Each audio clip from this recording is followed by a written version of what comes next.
Hello dear students, 11th class mathematics. पिछले lecture में मैंने आपको सम्मिश्र संख्याओं के गुणधर्म, उनके मापांक के गुणधर्म, उनके संयुग्मी के गुणधर्म और उनकी परिभाषा आदि के बारे में अध्ययन कराया, उनके एग्जाम्पल्स दिए थे। ठीक है, मैं आशा करता हूँ कि आपने इनको पढ़ लिया होगा और आपकी समझ में आ भी गए होंगे। ठीक है, मापांक निकालना, संयुग्मी निकालना। संयुग्मी में क्या करते थे, जो भी आपको दिया जाता है, जैसा कि मैंने आपको बताया था संयुग्मी में, जैसे z बराबर x प्लस आयोटा वाई दिया है तो उसका बार लेने पर यानी कि संयुग्मी लेने पर वो x माइनस आयोटा यानी कि जो आयोटा वाला पार्ट होता है वो ऋणात्मक हो जाता है। ठीक है, ये संयुग्मी थी। और मापांक में हमने ये बताया z बराबर x प्लस आयोटा वाई है तो वास्तविक अंडर रूट में वास्तविक संख्या का वर्ग और काल्पनिक संख्या के वर्ग का योग करके वर्गमूल लिया जाता है, इसी को हम मापांक कहते हैं। तो इनकी प्रॉपर्टी भी मैंने प्रॉपर तरीके से आपको समझा दी थी, कुछ प्रूफ भी बता दिए थे। ठीक है, जिनकी जैसी आवश्यकता थी वो मैंने करा दिया था बेटा। तो आज हम बात करेंगे कुछ सवालों की, तो उन सवालों के बारे में आप सीखेंगे आज, इनसे ही संबंधित हैं सम्मिश्र संख्या में। ठीक है, और ये एक्सरसाइज बहुत ही ईजी है। अपने व्याख्यात्मक उदाहरण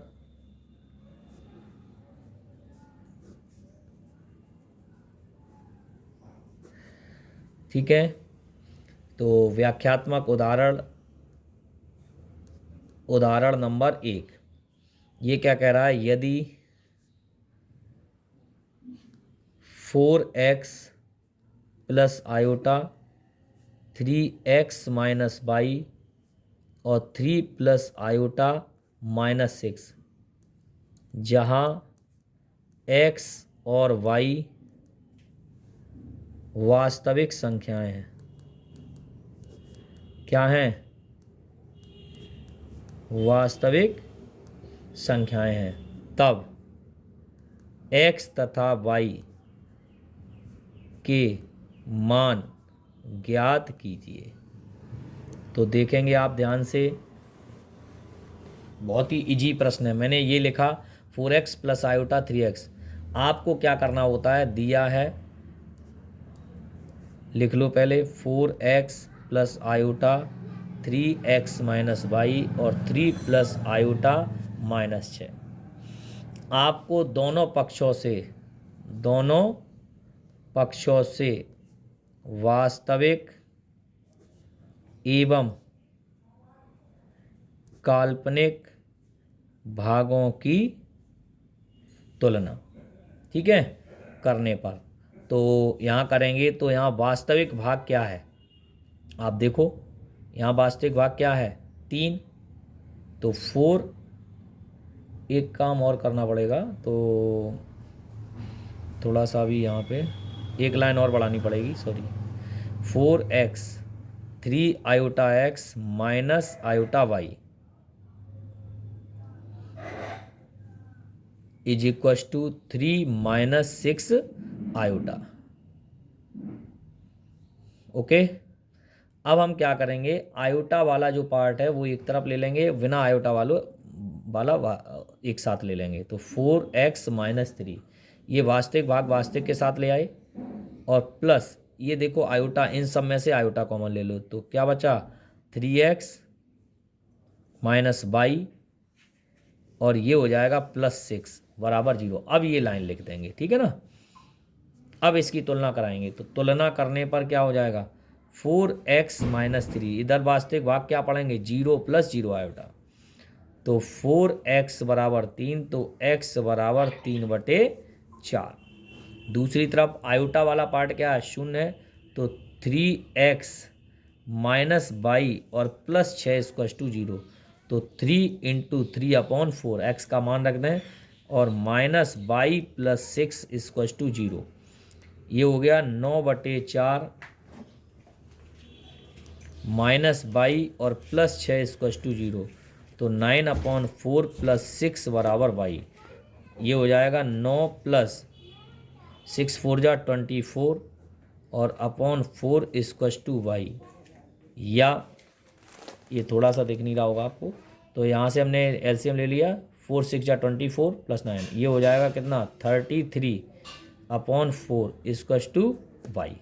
तो यानी कि इससे स्पष्ट हो गया x बराबर 3/4 और y इक्वल टू 33/4। ये आपके x और y के मान आ गए। मतलब अगर आपको ऐसा दिया जाए तो आप सबसे पहले क्या करेंगे, उनका मल्टीप्लाई वगैरह कर लेंगे। मल्टीप्लाई करने के बाद वास्तविक भाग वास्तविक के साथ और काल्पनिक भाग काल्पनिक के साथ, आयोटा वाले आयोटा के साथ, बिना आयोटा वाले बिना आयोटा के साथ ले करके उनकी दोनों तरफ से, अगर उस तरफ कोई वैल्यू नहीं है तो 0+0 आयोटा टाइप का लिख करके जब हम उसको हल करेंगे, ठीक है। तो इस टाइप से बहुत ही ईजी बन जाएगा आपका। अब देखेंगे ध्यान से अगला क्वेश्चन, उदाहरण नंबर 2। उदाहरण नंबर 2 क्या कह रहा है, निम्नलिखित को a+ आयोटा b के रूप में लिखिए। तो जैसे फर्स्ट है -5 आयोटा और आयोटा/8, और सेकंड है माइनस आयोटा, 2 आयोटा और माइनस आयोटा/8 का होल क्यूब। तो कोई दिक्कत नहीं है। यहाँ देखिए माइनस जो ये आयोटा है, आयोटा का आयोटा से और इसका इससे, तो -5/8 और क्या आ गया आयोटा स्क्वायर। चूँकि हम जानते हैं आयोटा स्क्वायर इक्वल टू -1, मैंने आपको बताया था। तो यहाँ से -5/8 और -1, तो कितना हो गया +5/8। इसलिए a+ आयोटा b के रूप में क्या पढ़ोगे 5/8 और 0 आयोटा। यहाँ आयोटा का पार्ट नहीं है इसलिए वो 0 हो जाएगा, ठीक है। अब हम बात करते हैं इसके दूसरे वाले पार्ट की। तो यहाँ सबसे पहले माइनस आयोटा और 2 आयोटा, और ये बन जाएगा क्या आयोटा क्यूब, माइनस के आयोटा क्यूब, और 8 का क्यूब होता है 512, ठीक है। ये 512 हो गया। और गौर से देखें ये आयोटा और ये आयोटा, आयोटा घात 2 आयोटा घात 3, और माइनस माइनस क्या हो गया प्लस, और ये हो गया +2 आयोटा की पावर 5/512। इनका मल्टीप्लाई कर लो और 2 से ये कट जाएगा 256 बार। और यहाँ पर हम लिख देंगे आयोटा की घात 4 इंटू आयोटा अपॉन 256। आयोटा की घात 4 का मान हमने बताया था 1, या आयोटा स्क्वायर का स्क्वायर कर लें, कैसे भी कर लें, आयोटा/256। इतनी बात समझ में आ गई। तो आयोटा/256 आ गया, ये इसका आंसर। इसलिए a+ आयोटा b के रूप में क्या पढ़ोगे 0+ आयोटा 1/256। यही इसका एग्जैक्टली आंसर है, ठीक है। चलिए नेक्स्ट आगे चलते हैं। उदाहरण नंबर 3। उदाहरण नंबर 3 क्या कह रहा है, 5 - 3 आयोटा का होल क्यूब को a+ आयोटा b के रूप में लिखिए। कोई बात नहीं है। तो 5 - 3 आयोटा का होल क्यूब, तो यहाँ आपको पता होना चाहिए a - b का होल क्यूब क्या होता है। तो a³ - b³ और 3a² और +3ab²।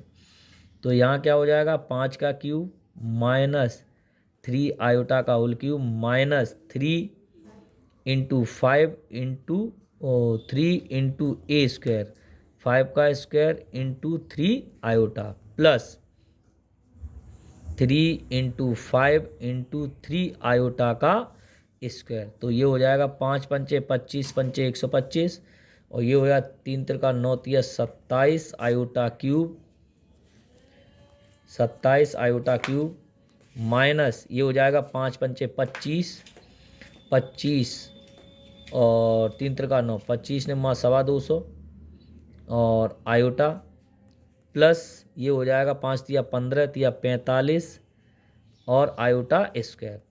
यहाँ से आयोटा स्क्वायर इक्वल टू -1 और iota cube equal to minus iota रख दें 125 minus minus plus 27 iota minus 225 iota और माइनस 45। तो 125, तो 125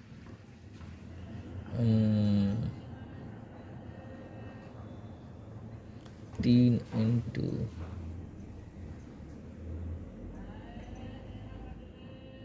ए क्यू प्लस बी क्यू, गड़बड़ कैसे आ रही है। 125 माइनस 45, इसमें तो कुछ और आ रहा है। A Q minus B Q minus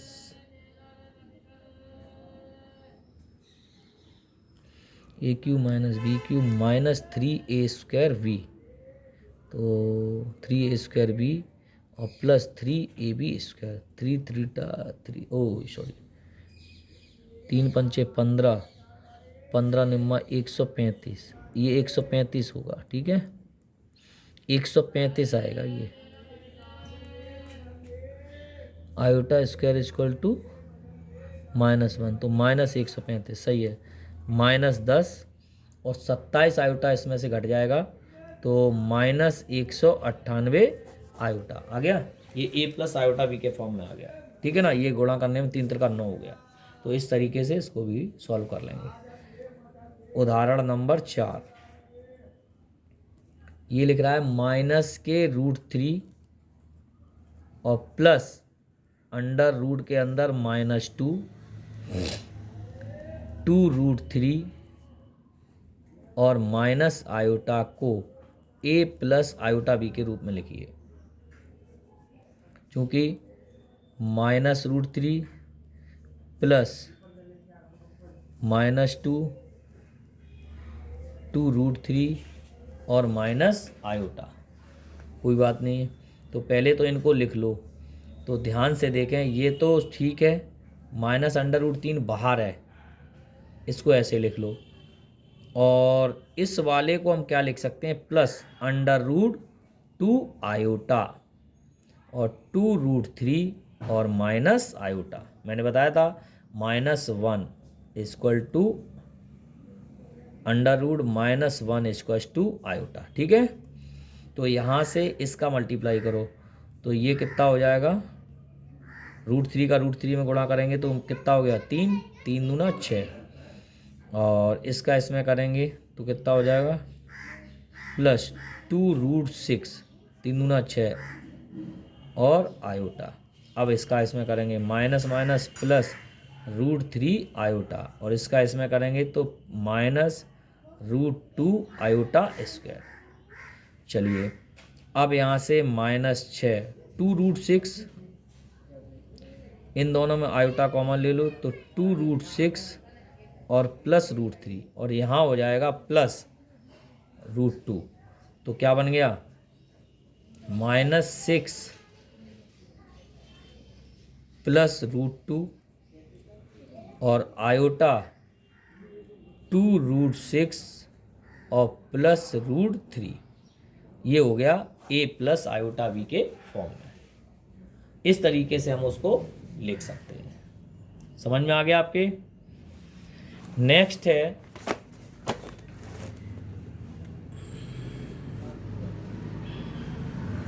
उदाहरण नंबर 5। हालांकि मैं इसको पढ़ा चुका हूं आपको, गुणात्मक प्रतिलोम। 2-3 आयोटा का गुणात्मक प्रतिलोम ज्ञात कीजिए। तो चूंकि माना लिख लो, माना z बराबर 2-3 आयोटा, तो गुणात्मक प्रतिलोम क्या होता है, क्योंकि हम जानते हैं z इनवर्स बराबर 1/z, तो 1/2-3 आयोटा। क्या करते हैं, परिमेयकरण कर दो, तो ये परिमेयकरण हो गया। z इनवर्स बराबर 2 + 3 आयोटा अपॉन 2 का स्क्वायर और -3 iota square, 2 + 3 iota 4 minus minus 9 iota square, iota square equal to -1। तो जेड इनवर्स बराबर 2 + 3 आयोटा और 4 + 9। तो जेड इनवर्स बराबर 2 + 3 आयोटा और 9 और 4 13, 2/13 आयोटा 3/13। तो इस तरीके से ये गुणात्मक प्रतिलोम की बात हो गई। गुणात्मक प्रतिलोम भी आप फाइंड कर सकते हैं। ठीक है, इसका एक सूत्र और होता है, वो भी हम बता दें, वो पीछे मापांक में बताना था, मैं भूल गया हूँ, फिर भी मैं बता दे रहा हूँ। जेड इनवर्स बराबर क्या होता है, जेड वार अपॉन मॉड जेड स्क्वायर। अगर आप इस सूत्र से निकालोगे तो भी यही आएगा। हमने दोनों चीज़ें आपको सिखा दी, ये होती है संयुग्मी, ये होता है मापांक। ये क्या होता है, संयुग्मी, और ये क्या होता है, मापांक। ठीक है, तो मैंने दोनों ही बातें आपको पिछले लेक्चर में सिखा दी हैं, तो उसमें से आप कर सकते हो। इसके बाद उदाहरण नंबर 6 की बात कर लेते हैं। तो फिर से वही चीज़ है, जैसे इसमें नया क्वेश्चन एक आ रहा है, ये वाला तो पहला वाला परमीकरण से कर लेंगे आप, दूसरा वाला मैं बता दे रहा हूँ, आयोटा की घात -35। तो यदि कभी आयोटा की घात ऋणात्मक दी जाए तो आप सबसे पहले उसको पॉजिटिव अवश्य बना लें। अगर आपने ऐसा नहीं किया तो हल नहीं होगा फिर। तो आयोटा की घात 35 और इसको आयोटा स्क्वायर में तोड़ लें, तो आयोटा स्क्वायर की घात 17 इंटू आयोटा, और चूंकि हम जानते हैं आयोटा स्क्वायर इक्वल टू -1, तो यहाँ हो गया -1⁻17 इंटू आयोटा। तो माइनस आयोटा ही हो जाएगा, और आयोटा बटे आयोटा परमीकरण कर दें तो आयोटा बटे माइनस आयोटा स्क्वायर, तो आयोटा बटे +1 क्या आ गया, आयोटा। ठीक है, तो इसको क्या पढ़ेंगे, इसलिए 0 + आयोटा, ये a + आयोटा b के फॉर्म में इसका सही उत्तर होगा। That clear. तो इस तरीके से आप यहाँ पे इसको कंप्लीट कर सकते हैं, मान सकते हैं। और देखो, मैं आपको ये वाला क्वेश्चन जो है ना लिख के बता दे रहा हूँ, बहुत इजी है, कोई कठिनता नहीं है, आप बड़े आराम से करना। Upon 1 - √2 iota. ठीक है, इसका परमीकरण कर दो तो 1 + √2 आयोटा बटे 1 + √2 आयोटा, इसका ऊपर आराम से मल्टीप्लाई करके और इसको फॉर्म में बना सकते हैं आप, है ना। तो यहाँ पर खास बात क्या है कि जो भी आपने आज सीखा है या पिछले लेक्चर में सीखा था वो सब याद होना चाहिए और सही तरीके से उसको आना चाहिए। ठीक है, आज हमने जो सिखाया है उससे संबंधित आपकी जो एक्सरसाइज है उसमें मैं आपको समझा दे रहा हूँ क्या क्या आपको करना है। क्वेश्चन है इसमें, वैसे तो क्वेश्चन 9 है, 9 नहीं है 13 क्वेश्चन है, ठीक है ना। लेकिन मेरे हिसाब से बहुत पहला क्वेश्चन जो है वो a + आयोटा b के फॉर्म में है, जो अभी मैंने सिखा दिया है। दूसरा क्वेश्चन जो है वो आयोटा की पावर 9 और आयोटा की पावर 19 है, पॉजिटिव हैं, उनको आयोटा स्क्वायर के फॉर्म में तोड़ते जाओ। जैसे मान चलो आयोटा की घात यहाँ पर आ गई तुम्हारी, सपोज दैट आयोटा की घात आ गई 39, तो क्या लिखोगे, आयोटा की घात स्क्वायर 19 दूनी 38, और एक मतलब इसको लिख सकते हैं 38 इंटू आयोटा, क्योंकि a की पावर m इंटू a की पावर n बराबर a की पावर m + n, इस फॉर्मूले का प्रयोग करते हैं। तो यहाँ -19 हो जाएगा, तो जब भी -1 की पावर विषम हो तो नेगेटिव आएगा, और अगर सम है तो पॉजिटिव आएगा। तो ये बहुत इजी होता है, इसको हम खोलते जाएंगे, हमने आपको ऐसा ही बताया है। और अगली है तीसरा, आयोटा की पावर -39, जैसे मैंने ये निकाला अभी वैसे ही निकालेंगे। चौथे प्रश्न में क्या करना है, निम्न सम्मिश्र संख्या को a + आयोटा फॉर्म में लिखिए, अभी बता दिया। पाँचवें में भी यही करना बेटा, और छठवें में भी यही करना, और सातवें में भी यही करना है। जो आयोटा वाले हैं वो आयोटा के साथ ले लेना, जो बिना आयोटा वाले वो बिना आयोटा। आठवें में 1 - आयोटा की घात 4 है, तो इसको 1 - आयोटा स्क्वायर का होल स्क्वायर बना लेना, और 1 - आयोटा का होल स्क्वायर ओपन कर देना, इसकी वैल्यू। 90 में भी आपको a + b का होल क्यूब ये ओपन करना है। 10वें में भी इसमें -1 कॉमन ले लेना, जैसे ये 10वां है ना, तो -1 कॉमन ले लेना, तो -1 की घात 3 आगे आ जाएगी, तो -1 हो जाएगा, और अंदर a + b का होल क्यूब खुल जाएगा। 11वें में गुणात्मक पतलों में, 12वें में गुणात्मक पतलों में, 13वें में भी गुणात्मक पतलों में बेटा, और 14वें में a + आयोटा b फॉर्म में। तो आप इन सब क्वेश्चनों में देख सकते हैं कि अगर आपको कहीं भी प्रॉब्लम आती है, किसी भी प्रकार की प्रॉब्लम लगती है, तो इन क्वेश्चनों को करने के बाद इस एक्सरसाइज में कहीं भी दिक्कत आए तो आप हमें निश्चित कमेंट बॉक्स में लिख देना, व्हाट्सएप पे लिख देना। तो मैं इसमें आपको अगली बार जब आपका शनिवार को टर्न आएगा तो मैं उससे पहले सवाल कर दूंगा, ठीक है।